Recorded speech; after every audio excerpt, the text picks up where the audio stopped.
Good morning. Welcome back to CityLine. You know, I'm talking with somebody that I love to the moon and back. When you catch me leaning in and chit-chatting before we go live, I'm talking about Mr. Michael Yoder. I call him Mike.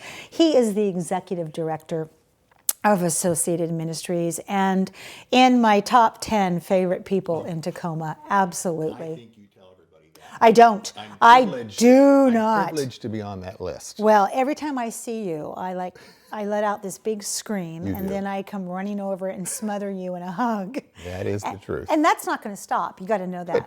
It's just not going to stop. So, Mr. Yoder, we had originally we were going to talk about something else this morning. Right. But we're flexible.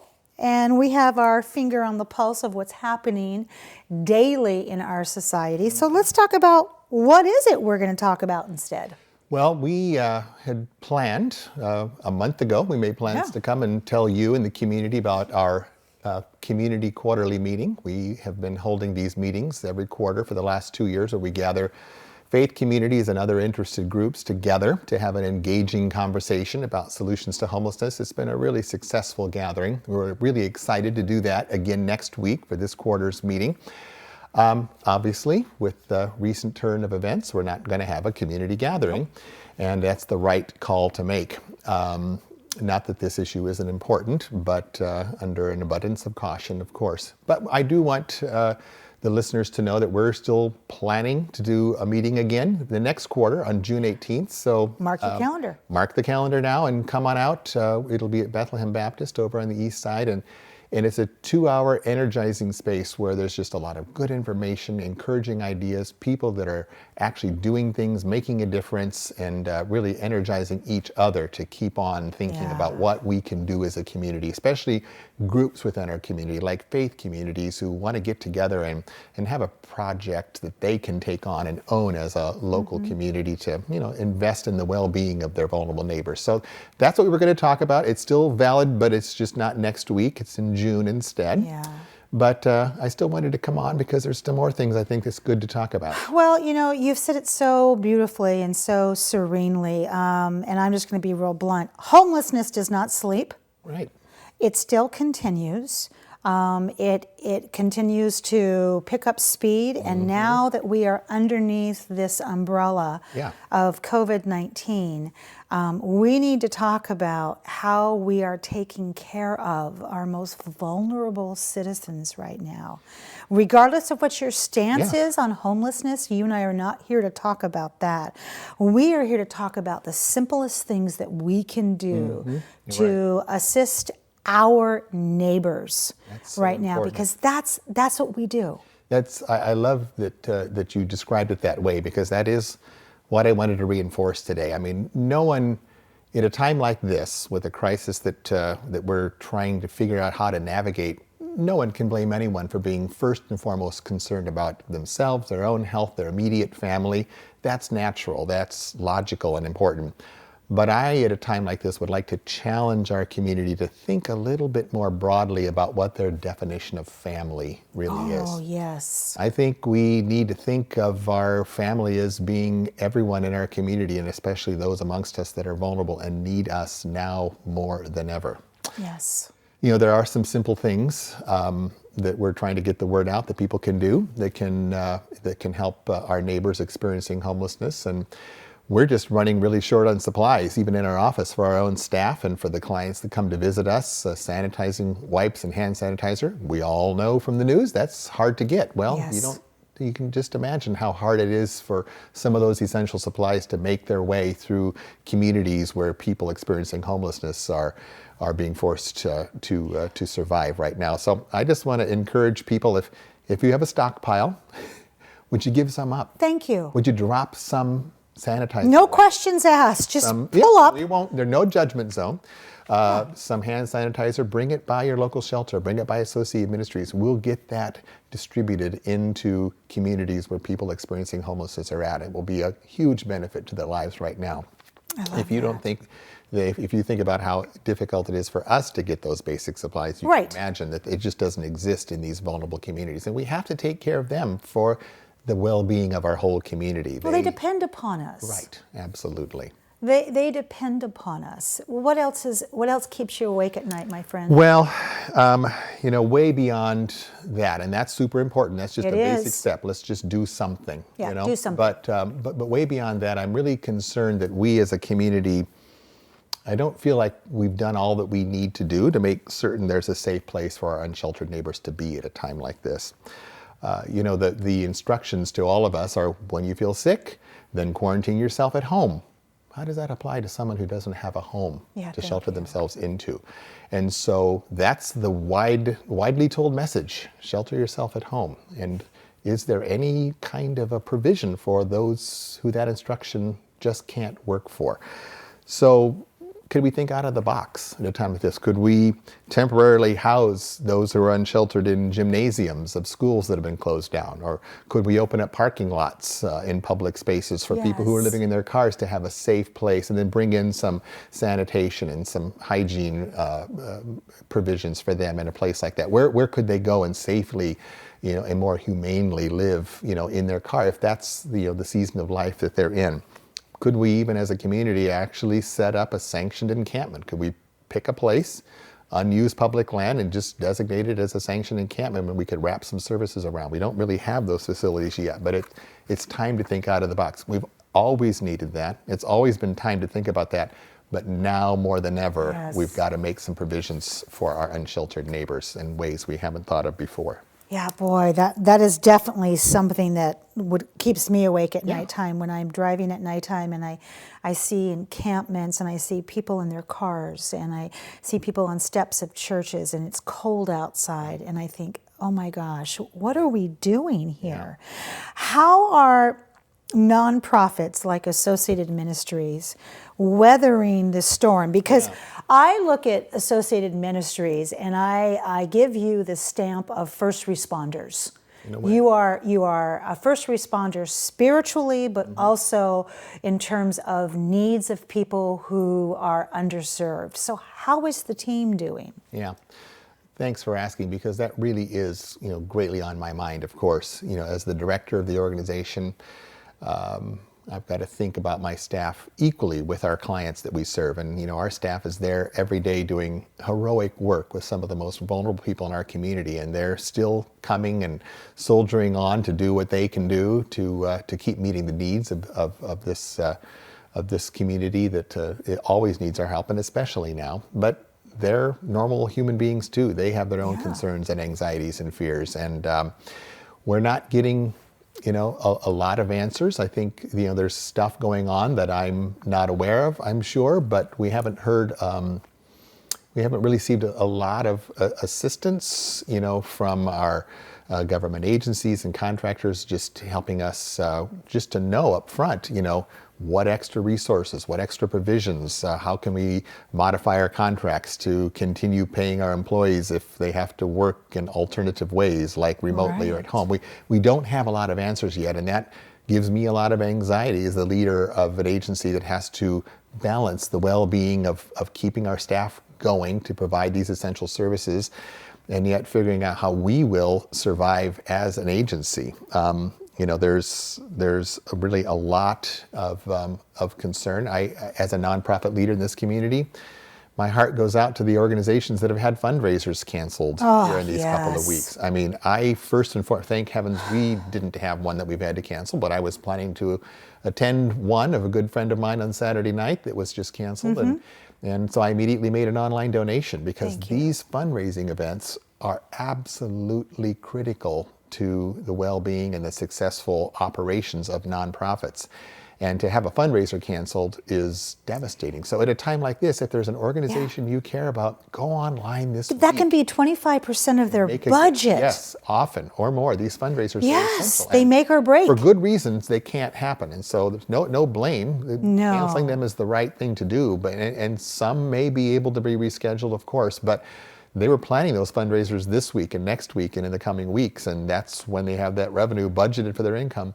So let's make gifts online. I mean, as a nonprofit leader, let's get out there and support those who are on the front lines doing this kind of work to be able to continue to do that. What else, Mike? Well, I think right now, as we talk about, advocating for those experiencing homelessness, advocating for the longevity and the well-being of agencies doing this work to help vulnerable people.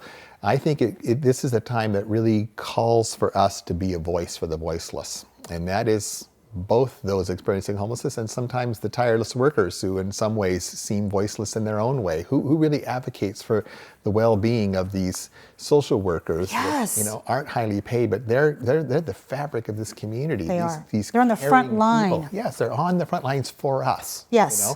And we don't always hear so much about what their situation is. And I think it's time to expect our leaders in this community to demonstrate a level of genuine moral courage. And unfortunately, I just have to say, and I don't want this to be political in any way, but just genuinely, as a citizen, it was very, very discouraging to be at our county council meeting this past Tuesday night, where 4 members of the council just could not find it within themselves to have the moral courage to pass a very much needed mental health, behavioral health sales tax that would take care of so many vulnerable people in our community.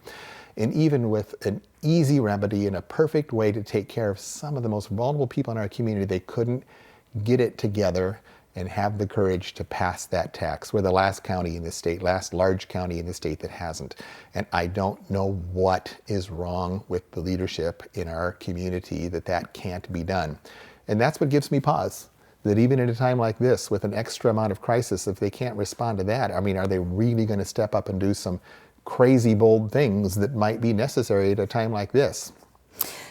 Explain to people who are watching what that 1%, what it does for Associated Ministries and your clients. The 1%. Help us understand what that 1% tax that's not being passed. Yes. So what is it? What does it take away from us? So the behavioral health sales taxes, our state government collects sales taxes, but they made a provision 15 years ago for local jurisdictions to add on to the state sales tax to collect what would, in a sense, be a county sales tax of 1/10%. So that's 1 penny collected on a $10 purchase. It's estimated to cost the average family in Pierce County about $19 a year. But that 1 penny on a $10 purchase would raise around $13 million per year that would stay in our county to pay for all kinds of behavioral health services. So this is people who are facing drug addictions. It would fund our drug courts, all kinds of extra interventions. It would have, additional capability. They're lifelines. To have behavioral health resources go out with our police, so our police officers don't have to be behavioral health counselors. They can have funded behavioral health intervention specialists go out with police officers. Yeah. Yes, Tacoma has it because they passed this tax. Right. The rest of the county does not because they haven't passed this tax. And Tacoma is a great example of the progress that has been made by having this revenue source available. And we in the homeless spectrum at Associated Ministries and other agencies like ours know very well that behavioral health issues is one of the major underlying factors that result in homelessness. Yeah. If you have a profound catastrophic childhood trauma that's keeping your life unstable and causing you ongoing anxiety and depression, it's hard to hold a job, which means you're not going to be able to maintain a place to live. Yeah. So those kinds of issues, which our community needs new resources to help these people overcome them so that they can be employed, they can get a place to live and become contributing members of our community. But it takes a little bit of investment on our part to return these neighbors that are experiencing this crisis back into being fully functional, contributing members of our community. Right.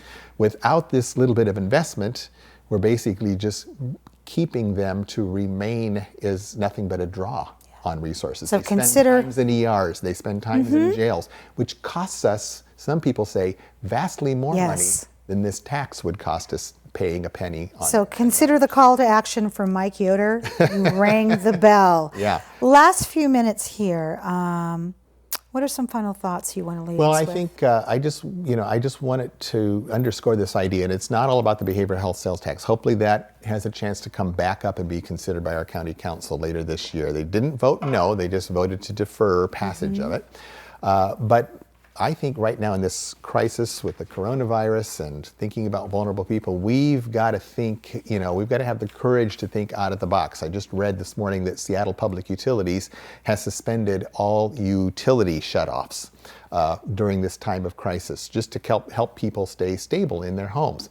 Would we be willing to do that in Tacoma or Pierce County, something like that? Or even thinking a little bit more extreme, would we be willing to temporarily halt evictions in this community? Thank you. Would we be willing to temporarily halt foreclosures? Would we end homeless encampment sweeps?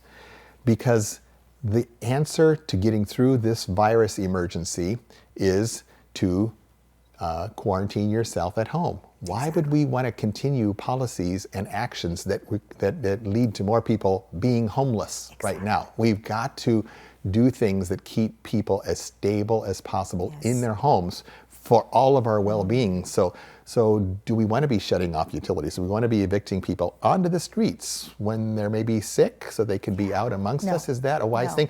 Those are crazy things to think about. How could we possibly do that? Stop evictions and foreclosures? But it's time to think out of the box. It is, and you've given us some great things to think about. I thank you for your heart. I thank you for the nights that you're awake thinking about this.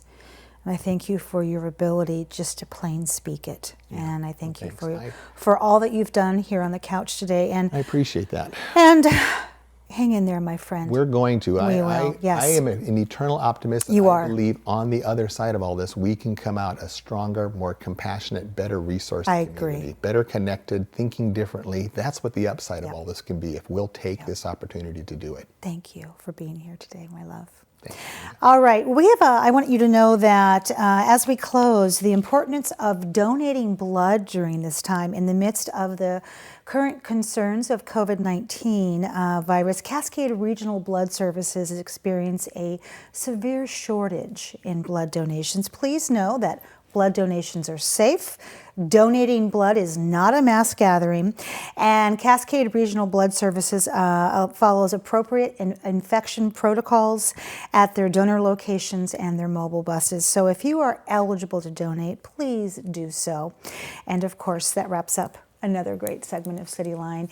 It is truly a pleasure and a privilege to be in your home. We've given you some really important things to think about in our society today. So please go out there, be a part of the solution, and pay it forward. And when you come back, as always, we'll be waiting for you right here at CityLine. Please take care.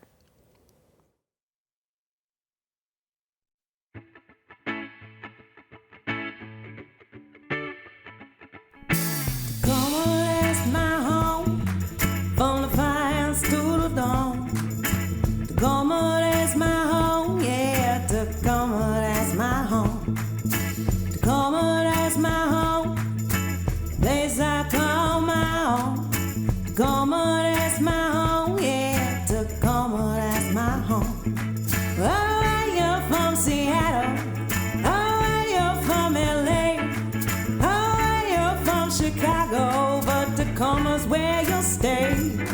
Oh, you're from Seattle. Oh, you're from LA. Oh, you're from Chicago, but Tacoma's where you'll stay. Yeah, Tacoma, that's my home. From the